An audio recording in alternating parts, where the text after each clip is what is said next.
हाँ जी, देखिए Indian penal code, ठीक है। अब इसमें टॉपिक क्या था, प्राइवेट डिफेंस। प्राइवेट डिफेंस आपका आ रहा है सेक्शन 96 से लेके 106 तक, ठीक है। इसमें कुछ प्रोमिनेंट सेक्शंस हैं, जैसे कि सेक्शन 100 बहुत इंपॉर्टेंट है, ठीक है। अब सबसे पहले इसकी पॉलिसी समझी जाए कि प्राइवेट डिफेंस की पॉलिसी क्या है। जिसको ना समझ में आए वो इन द मिडिल पूछ सकता है, ठीक है। जी सर। हाँ, प्राइवेट डिफेंस की पॉलिसी क्या है, सिंपली पॉलिसी क्या है कि law does not want a person to B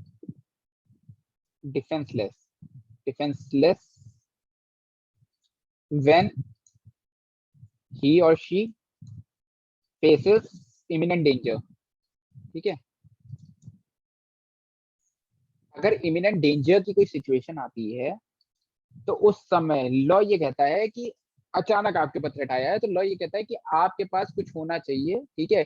आप कानून का पालन कर रहे हैं, इसका मतलब ये नहीं कि आप अपने आप को बचा नहीं सकते हैं। अगर आप मान लीजिए आपके ऊपर किसी ने अटैक किया और आप ये सोचते हैं कि आपने उसको अटैक कर दिया और कहीं कुछ गड़बड़ हो गया तो आपके ऊपर केस हो जाएगा, तो इसलिए यहाँ पे प्राइवेट डिफेंस पिक्चर में आता है, ठीक है। प्राइवेट डिफेंस में क्या होता है कि पार्लियामेंट ने एक लॉ ड्राफ्ट किया प्राइवेट डिफेंस का, ठीक है, ब्रिटिशर्स के टाइम का है ये। तो इसकी पॉलिसी क्या है, सिंपल पॉलिसी है कि लॉ ये कहता है, या लॉ का ये मानना है कि आपको इमिनेंट डेंजर की सिचुएशन में एक वेपन होना चाहिए जिससे आप अपना खुद का डिफेंस कर सको। डिफेंस करना है आपको, तो क्या करना है, डिफेंस करना है मतलब ये जो लॉ है, law of private defence is preventive in nature, preventive preventive in nature and not punitive, ठीक है। Preventive in nature and not punitive, ये लिखते जाइएगा आप लोग, है ना। ये मैंने जो है एक दो बार आप लोग को बताया भी है, प्यूनिटिव इन नेचर। इसका इसका मतलब समझिएगा। तो पहला पॉइंट क्या है कि लॉ ये कहता है कि अगर कोई इमिनेंट डेंजर की सिचुएशन है, इमिनेंट डेंजर, कोई डेंजर ऐसा है जिसके बारे में आपको पता है कि आपके ऊपर ऐसा डेंजर हो सकता है, तो उससे पहले आप क्या करोगे, आप पुलिस की मदद ले लोगे, अथॉरिटीज की मदद ले लोगे। लेकिन अब अचानक कोई डेंजर आ जाए और आपके पास टाइम नहीं है, प्रिपरेशन नहीं है कि आप किसी की मदद ले सकते, तो इमिनेंट डेंजर की जब सिचुएशन होती है तब आप right to private defence exercise कर सकते हो, ठीक है, अंडर आईपीसी। पहला पॉइंट ये है। तो लॉ की पॉलिसी क्या है कि आपके पास एक लॉ है जिससे कि आप कोई ऑफेंस करते हो तो वो ऑफेंस नहीं माना जाएगा, because you are having that defence under private defence, ठीक है। तो आप जनरल एक्सेप्शन वाली चैप्टर 4 वाली सिचुएशन में आ जाते हो और आपको जनरल एक्सेप्शन का बेनिफिट मिल जाता है कि भैया आपने जो कुछ भी किया अपने आप को बचाने के लिए किया। पहला पॉइंट, पॉलिसी आपको समझ में आ गई लॉ ऑफ प्राइवेट डिफेंस की। अब हम समझ रहे थे कि प्राइवेट डिफेंस का नेचर क्या है। तो नेचर क्या है कि law of private defence is preventive in nature and not punitive in nature. तो इसमें आपको एक सिचुएशन याद रखनी है कि आपको you can use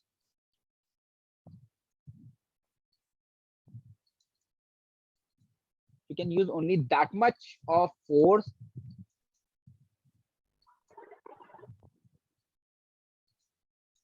which is reasonable,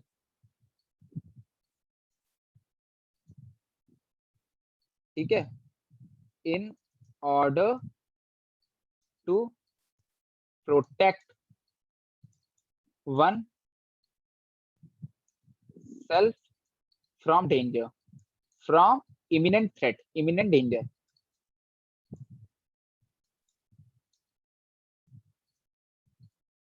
तो यहां पे मैंने बोला ये प्रिवेंटिव इन नेचर है, प्यूनिटिव इन नेचर नहीं है। तो इसमें आपको क्या याद रखना है, प्रिवेंटिव इन नेचर। जब मेरे पर थ्रेट आ रहा है तो अगर किसी ने मुझे डंडे से मारने की कोशिश की है, तो अगर वो लकड़ी का डंडा है और मेरे को दिख रहा है, मेरे सारे सेंसेस काम कर रहे हैं कि वो इमिनेंट अटैक मेरे ऊपर डंडे से होने वाला है या हो सकता है, मैंने अपने राइट टू प्राइवेट डिफेंस में डंडे से या किसी एक नॉर्मल वेपन से, ठीक है, बंदूक से नहीं, अगर अपने आप को बचाने की कोशिश की, तो मैं क्या कर रहा हूँ, मैं रीजनेबल फोर्स यूज कर रहा हूँ उस डेंजर को प्रिवेंट करने के लिए। और मैंने बंदूक निकाल के और खटाक से उसको जीरो पॉइंट रेंज से सर पे मार दिया, तो ये क्या हो जाएगा, ये प्यूनिटिव इन नेचर हो जाएगा।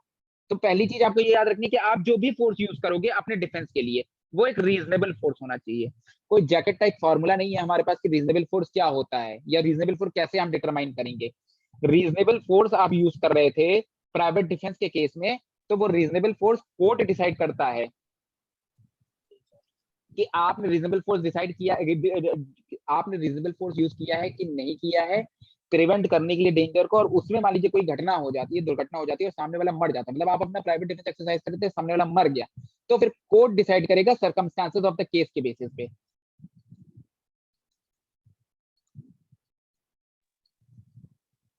तो शुभम बात समझना, सर्कमस्टांस ऑफ केस में क्या होता है कि मेरे को right to private defence exercise करना है, मैंने right to private defence exercise किया, तो मान लो वो मुझ पे डंडे से अटैक कर रहा था, मैंने उसके ऊपर अटैक किया, और मैं बहुत कैलकुलेटिव नहीं था लेकिन मैं रीजनेबल था, मैंने भी डंडे से अटैक किया, ठीक है।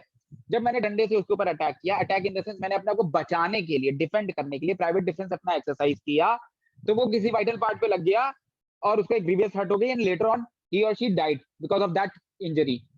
तो अब यहाँ पे आपको ये चीज याद रखनी है कि आप जो फोर्स यूज कर रहे थे वो रीजनेबल है कि नहीं है। तो इनिशियली वो रीजनेबल फोर्स था, और उसके बाद उस फोर्स की वजह से एक एक्सीडेंट कॉज हो गया। तो कोर्ट यहाँ पे क्या देख रहा है कि सर्कमस्टेंसेस क्या है, आप बोनाफाइड थे कि नहीं, आपका बोनाफाइड इंटेंशन था कि नहीं था, आपने जो फोर्स यूज किया वो अपने आप को बचाने के लिए यूज किया ना, उसको पनिश करने के लिए तो आप यूज नहीं कर रहे थे फोर्स। तो फोर्स किस नेचर का था, टू डिफेंड वन सेल्फ, है ना। तो वो फोर्स अपने आप को बचाने के लिए था, ना कि उसको पनिश करने के लिए था कि तूने मुझे मारा कैसे, तूने मुझे डंडा दिखाया कैसे। तो वो उस टाइप का फोर्स नहीं था कि आप प्यूनिटिव नेचर के हो रहे थे, आप किस नेचर के थे, आप प्रिवेंटिव नेचर के थे। तो रीजनेबल फोर्स जो होता है उसमें दो चीजें याद रखनी है आपको।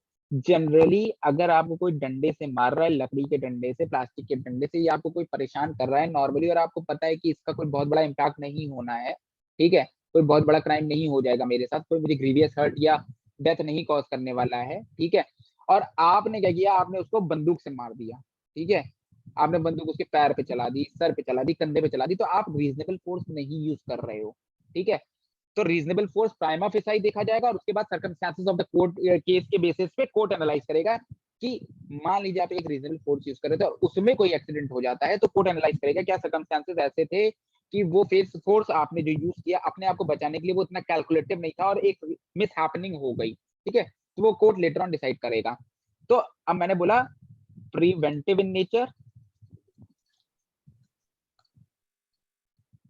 तो ये चीज आपको बिल्कुल क्लियर हो गई कि प्रिवेंटिव इन नेचर मतलब हम अपने आप को बचाने के लिए एक रीजनेबल फोर्स यूज कर रहे हैं, तो वो प्रिवेंटिव इन नेचर है कि मेरे को उस अटैक को, डेंजर को प्रिवेंट करना है, और प्यूनिटिव इन नेचर नहीं होना चाहिए, प्यूनिटिव इन नेचर नहीं होना चाहिए। तो प्यूनिटिव इन नेचर मतलब क्या हुआ, इस सिचुएशन को समझिएगा, मेरे पे थ्रेट आया, ठीक है, suppose X tried to attack on me, मैंने उसको अटैक किया और वो डर गया और वो जाने लगा, उसको पता चल गया कि जो एक्स को ये समझ में आ गया कि उसने मुझ पे अटैक किया है और मैं उस पर भारी पड़ सकता हूँ, तो वो वापस गया, वो क्या कर रहा है, वो रिट्रीट कर रहा है, वो रिट्रीट कर रहा है, लेकिन अब मेरा दिमाग जो है वो इस चीज पे गया कि क्यों ना मैं उसको मारूं अब, और क्यों ना मैं बदला लेने लगूं उससे। तो मैं क्या कर रहा हूँ, मैं प्यूनिटिव नेचर का इंजरी उसको कॉज करने लगा। पहले मैं अपना right to private defence exercise कर रहा था एक्स के अगेंस्ट, उसने मुझ पे अटैक किया, मैंने अपने आप को बचाया, और फिर मैं उससे थोड़ा सा मैंने उसको ओवर पावर किया। जब मैं उसको ओवर पावर करने लगा तो वो भाग रहा था, लेकिन मैंने क्या किया, मैंने अपने राइट टू प्राइवेट डिफेंस में, राइट टू प्राइवेट डिफेंस जो मुझे मिला था डेंजर को प्रिवेंट करने के लिए, ठीक है, मुझे क्या करना था, जी सर। डेंजर को प्रिवेंट करना था, और डेंजर प्रिवेंट हो गया और वो जाने लगा, मैंने क्या किया, उस पर अटैक करना शुरू कर दिया। तो मैं क्या हो गया, प्यूनिटिव इन नेचर वाली सिचुएशन में चला गया। ये समझ में आया, जी समझ में आया सर। कि नहीं, बताइए जल्दी से। आ यस गया सर। हाँ सर। यस सर, आ गया सर। ठीक है, ये सिचुएशन समझ में आ गई आप लोगों को।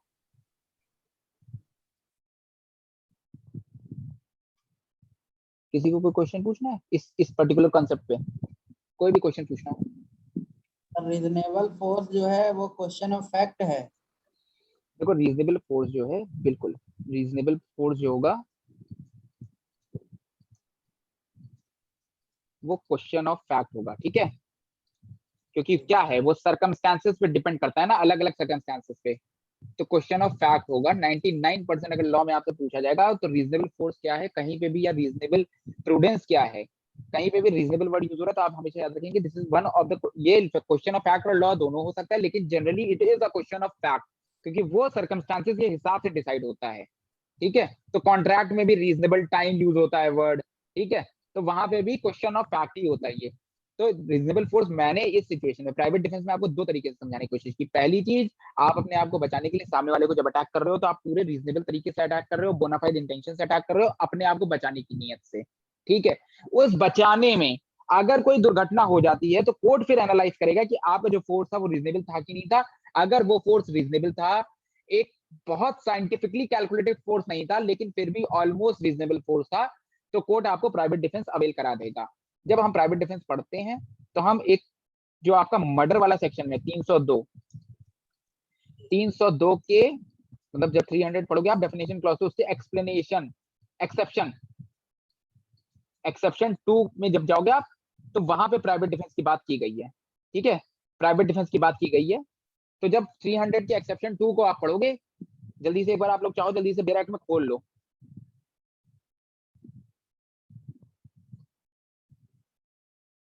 जी सर। रमनदीप प्लीज एक बार रीड आउट कर सकते हो आप अगर आपकी बेरैक खुल जाए तो।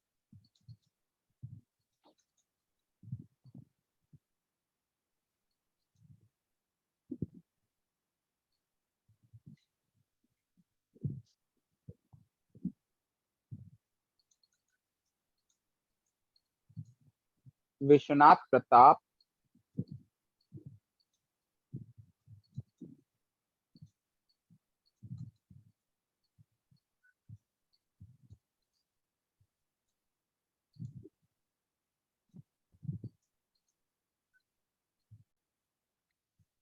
Sir Ramandeep please. एक्सेप्शन 2 पढ़ना है। हाँ एक्सेप्शन 2 प्राइवेट डिफेंस हेलो। वाला। हाँ हाँ बिल्कुल,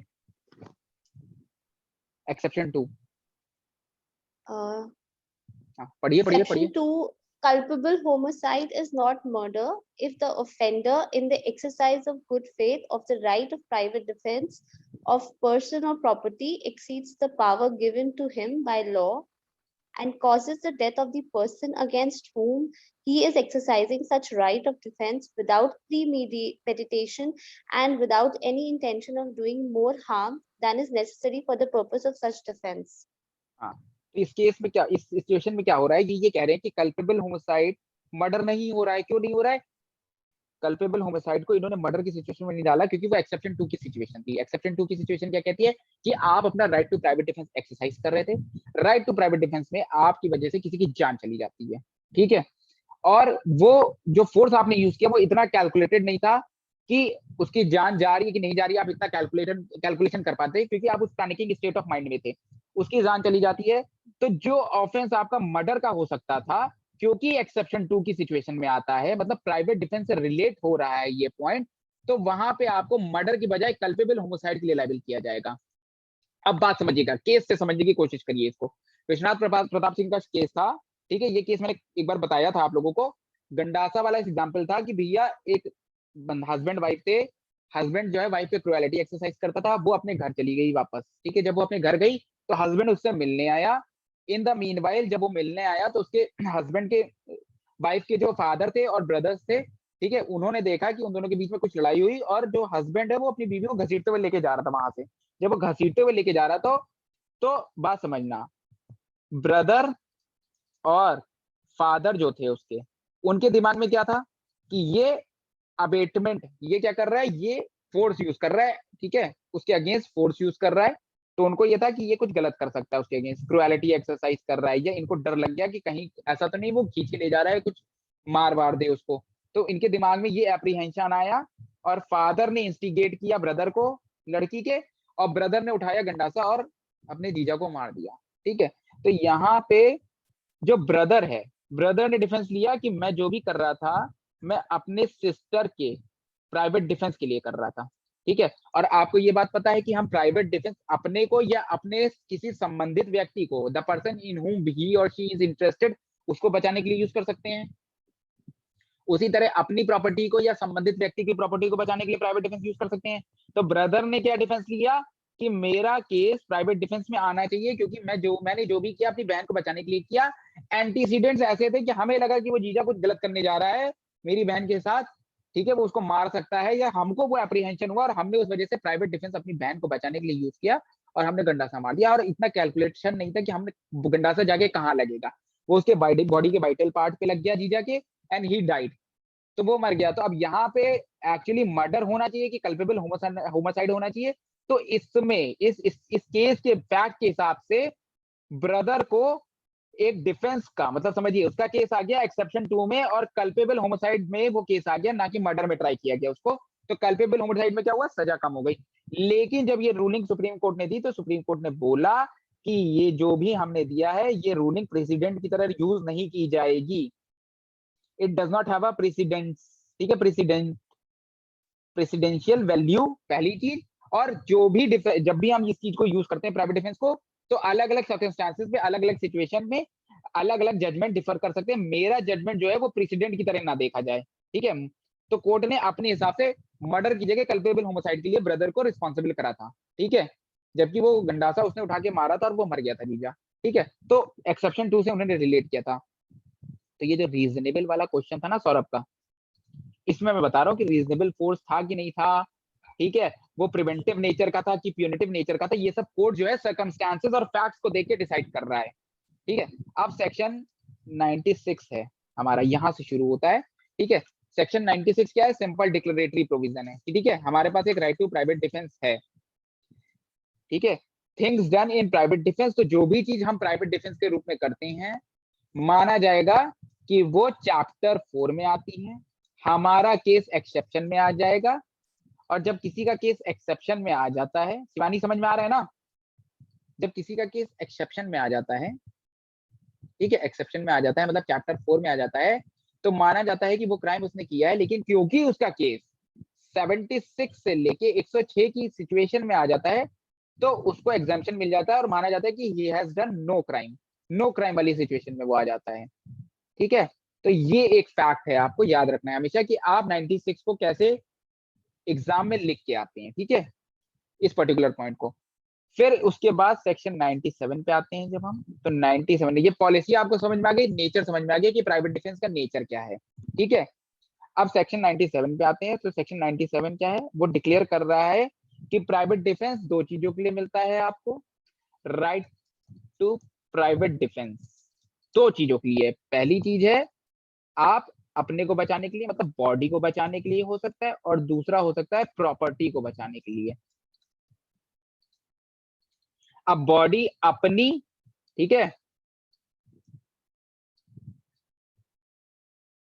वंस ओन बॉडी, या फिर बॉडी किसी व्यक्ति की जिसमें ही और शी इज इंटरेस्टेड, जैसे अपने बच्चों की को बचाने के लिए, अपने बच्चे के ऊपर कोई अचानक किसी माँ ने देखा कि कोई अचानक थ्रेट आने वाला है और उसने प्राइवेट डिफेंस में मान लीजिए एक्ट करा, तुरंत उसने कोई पत्थर उठा के मार दिया और सामने वाले का सर फूट गया, तो वो ये कह सकती है कि अपने संबंधित ही और शी जिसमें वो इंटरेस्टेड है, इंटरेस्टेड पर्सन की बॉडी को बचाने के लिए, ठीक है, इंटरेस्टेड पर्सन की बॉडी को बचाने के लिए ये जो है प्राइवेट डिफेंस एक्सरसाइज किया जा सकता है। तो दो चीजों के लिए किया जा सकता है, ये डिक्लेरेशन सेक्शन 97 में दिया गया है, बॉडी और प्रॉपर्टी को बचाने के लिए। मेरी प्रॉपर्टी कोई चोरी करके ले जा रहा है, मैं उसको उसके अगेंस्ट प्राइवेट डिफेंस एक्सरसाइज कर सकता हूँ। मेरे को मेरे दोस्त ने बोला कि आप मेरे घर पे रह लो, मैं 3 दिन के लिए कहीं बाहर जा रहा हूँ, मैं अपने दोस्त के घर पे रह रहा था, एक गार्जियन था, एक केयर टेकर था उसके पूरे मकान का, वहां पे कोई चोर आता है, तो अपने दोस्त की प्रॉपर्टी को बचाने के लिए मैं right to private defence exercise कर सकता हूँ, ठीक है। तो एग्जाम्पल क्या है, थेफ्ट के अगेंस्ट आप प्राइवेट डिफेंस एक्सरसाइज कर सकते हैं। अगर आपकी कोई घड़ी चुरा रहा है तो आप उसके अगेंस्ट प्राइवेट डिफेंस एक्सरसाइज कर सकते हैं, ठीक है। आप अपनी प्रॉपर्टी को बचाने के लिए प्राइवेट डिफेंस एक्सरसाइज कर सकते हैं, ठीक है। आपके घर में कोई तोड़फोड़ कर रहा है तो आप उस प्रॉपर्टी को बचाने के लिए प्राइवेट डिफेंस कर सकते हैं। तो ये प्रॉपर्टी और बॉडी को बचाने के लिए प्राइवेट डिफेंस एक्सरसाइज किया जा सकता है, ये एक पॉइंट है यहाँ पे हमारा, ठीक है। एक मिनट बस।